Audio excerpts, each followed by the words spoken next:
President Bongbong Marcos has signed the measure seeking to create the Negros Island Region, or NIR. Under this new law, the Negros Island Region will be composed of Negros Occidental, Bacolod City, Negros Oriental, and Siquijor. The law's passage brings the total number of regions in the Philippines to 18. The law also aims to consolidate and coordinate efforts, services, and resources for purposes commonly beneficial to Negrenses.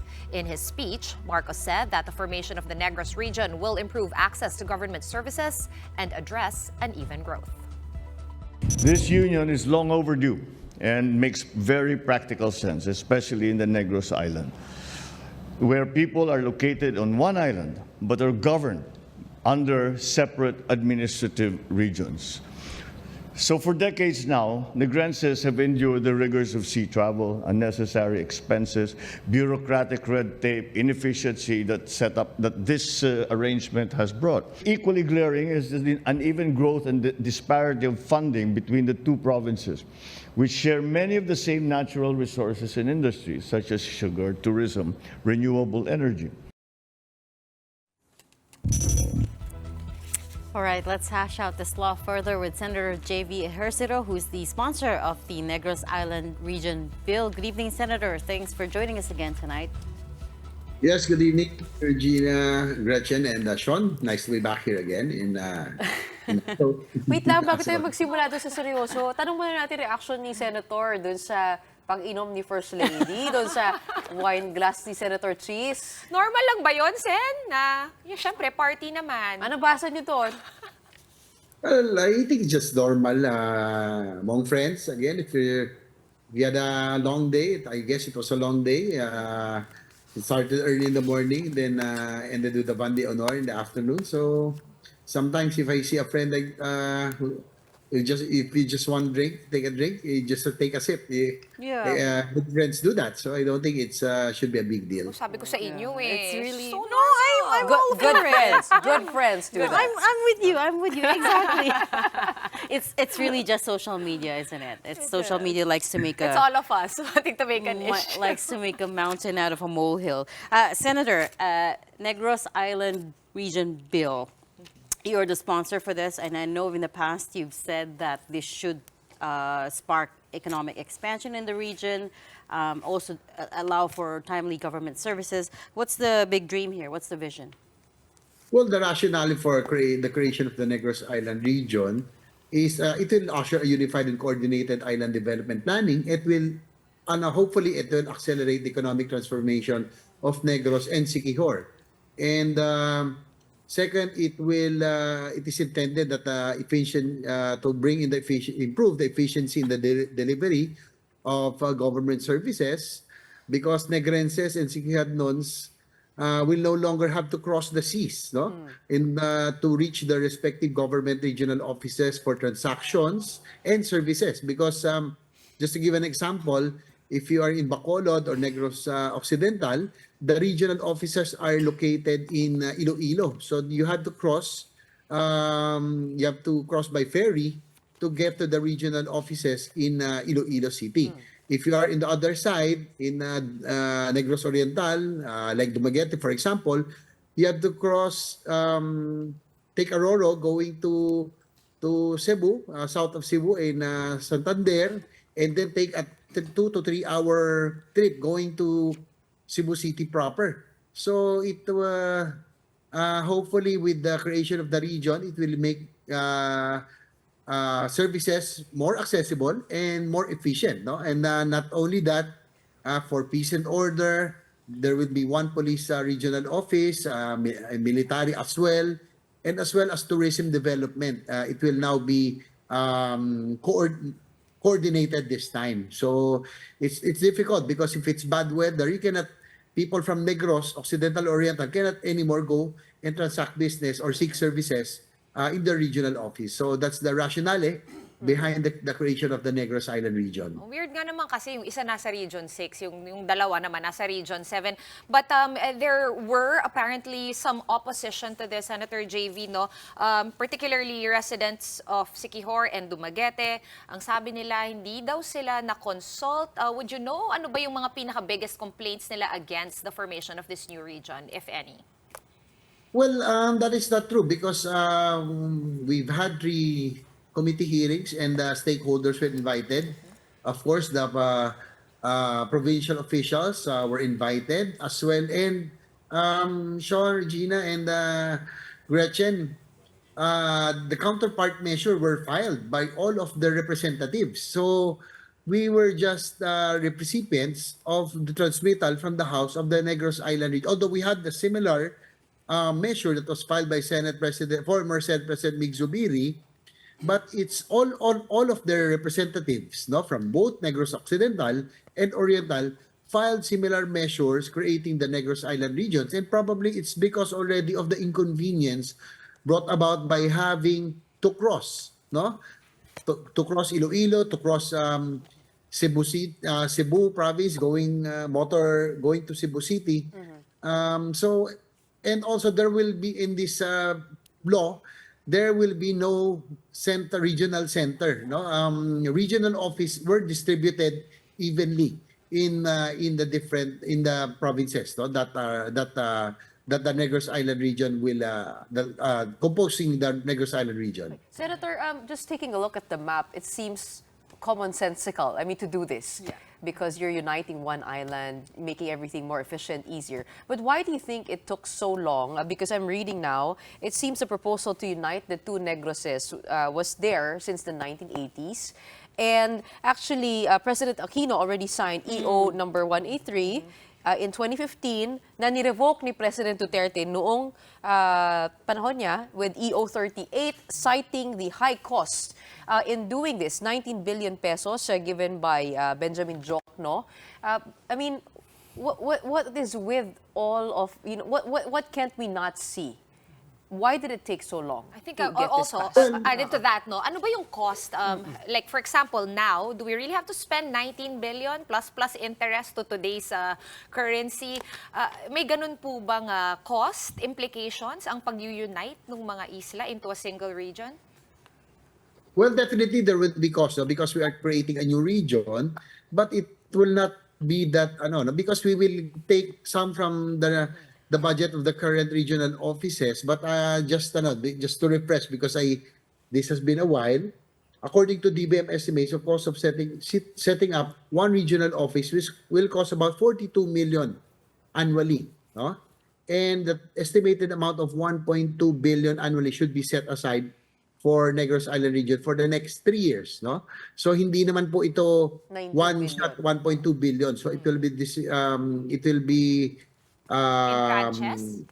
It's a multi-year, so in about 3 to 4 years. So cost of setting up a regional office will be 41.9 million each, no? But it will be, and I think the cost of this will be covered, no, by the efficiency, and we are very positive. Even the provincial officials are positive that this will stimulate economic growth, and this will far exceed, no, the earnings, the improvement of the economy will far exceed the cost of setting up the regional offices. And if it will bring the services easier, closer to the people, make the operation of regional offices more efficient, then why not? No? That is what government should be. It should be bringing the services closer to the people and make it more efficient. Will new seats be created? I mean, politically, what will happen to the politics on the ground? It will be status quo, Gretchen, no? Because we do not want to create new districts anymore. Or any district offices, but it will just be dispersed, no? Accordingly, regional offices will be set up also according to, for example, in Negros Occidental, because it is more agriculture, the agriculture and land-related clusters like Department of Agriculture, DNR, Department of Agrarian Reform, Department of Human Settlements and Urban Development, Peace and Order will be Negros Occidental.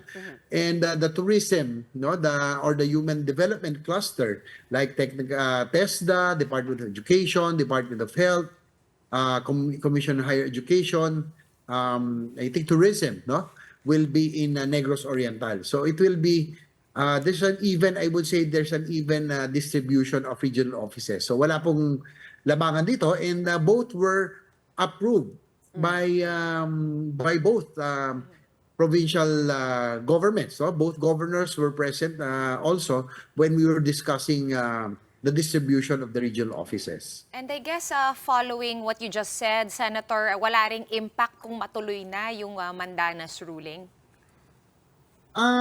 It's the Mandanas ruling has been a challenge, really, no, of implementation. But because there are certain programs that we, I myself, being the chair of the Committee on Local Government, being a former chief executive, of course, the Mandanas ruling will give equal share, bigger share of the budget to the local governments, which, of course, I support. But there are programs like, for example, Department of Education, Department of Health, that really are better left with the national government, no? So there's still a study being done right now as to what amendments shall be introduced to make the Mandanas Garcia ruling more effective this time, because it has been a challenge. I have to be honest with you, the implementation, because the actual implementation, like for the programs that I mentioned on education and health and others, there are certain local governments that have no capability, of course, of implementing or maintaining, for example, hospitals. So this will be probably the next that we will be tackling on how we will be able to make the Mandanas Garcia ruling more effective. Senator, do we have a timeline for this in building those departments across the areas that you mentioned? Ano po ang natin sa pag-roll out po nitong Negros Island Region law? Well, we set a timeline of about 3 years for everything to be completed. That's why we allotted 1.2 billion for next 3 years for the setting up of these regional offices. No, so hopefully, we're hoping that again this will make it more efficient. Again, the planning, everything will be more coordinated, and again, what is more important is the delivery of the services. So we're hoping that after 3 years, once we completed the setting up of the regional offices in the Negros Island region and Siquijor, then hopefully we're hoping that this will usher in a new era of development in the Negros Island. Right, so you explained really well, Senator, how the delivery of services will be more efficient. On the other hand, sa mga negosyante, no, for the key sectors in those islands that are involved, meron din bang kumbaga perks for them itong unification and creation of a new Negros Island region? I think, Sean, it will make ease of doing business, no? Because people who would want to, for example, want to invest in sugar mills or in agriculture in Negros Occidental, do not have to go in to Iloilo, no? To have to cross by a ferry to go to Iloilo for permits, for everything that they need. So it will now be all in Negros. For those, for example, those who are interested to invest in education or in health services, tourism, they don't have to go cross the Roro going to Santander in Cebu and take that 2 to 3 hour trip going to Cebu City. Right, So right. I think if it's easier, Yeah. and more convenient, it will definitely Right. encourage more businesses to Right. grow in both provinces. Right. Senator, just very quickly, since we already have you on the show, if you'll permit me to ask about two other things. One is the new Senate building. What is your opinion on the new Senate President Escudero asking for a halt on the construction pending review? Well, that's the prerogative of the new Senate leadership, no? But I would think that everything is on paper. everybody knows that we in the Senate are very sensitive on these matters, no? So if I don't think there will be irregularity, and I think it will be explained well, no, by the former Committee on Accounts head, because Senator Nancy Binay is the one who's handling this, and I guess she's in the better position to uh, to answer all of this. But I would say that, just to give you an example, the rationale behind the building of the Senate, the iconic Senate building, is we are just renting in the GSIS building, and I think the annual rental is more than 300 to 400 million pesos every year. Wow. So if it's amortized, no, for example, yung 10 or 20 billion, hindi naman ho yan one shot, no? That will be spread out, no? I from what I know is that the 10 billion was allotted and another 10 billion is on standby, no? So let us just wait for the inquiry to finish, but I am confident that everything is in order. We are very we in the Senate, everybody knows that we are very sensitive about these matters. Yeah. And Chacha? Chances for Chacha under new leadership? I mean, I know we were talking about it earlier. Senate President Escudero is also not a fan of Chacha. But they did have a first official meeting today. Do you think there might be some room for compromise here in the upper house? Well, to tell you frankly, once we go back to session after the SONA, it will after a few weeks, few months, it will already be budget season already. So all the priority measures, ito po yung the last session should have been the chance really, if you have measures that you want passed, no. But in fairness to the past leadership, Senator Angara, who was chair of the subcommittee on the resolution of both houses, really conducted hearings already, and we as not promised, but as agreed upon, the Senate will go on with the hearings, and the House will just adopt the measure. But unfortunately, the House leadership were really in a hurry because, as you mentioned earlier, why the need for two RBH, no, resolution of both houses. Then and probably that's one of the reasons for the change in leadership. We know for a fact that external forces were behind, of course, in the change in the Senate leadership, and it started, of course, during the People's Initiative way back in January, and just continued on. Although some other people have insisted that Chacha has nothing to do with the change in leadership, but we will leave it there for now.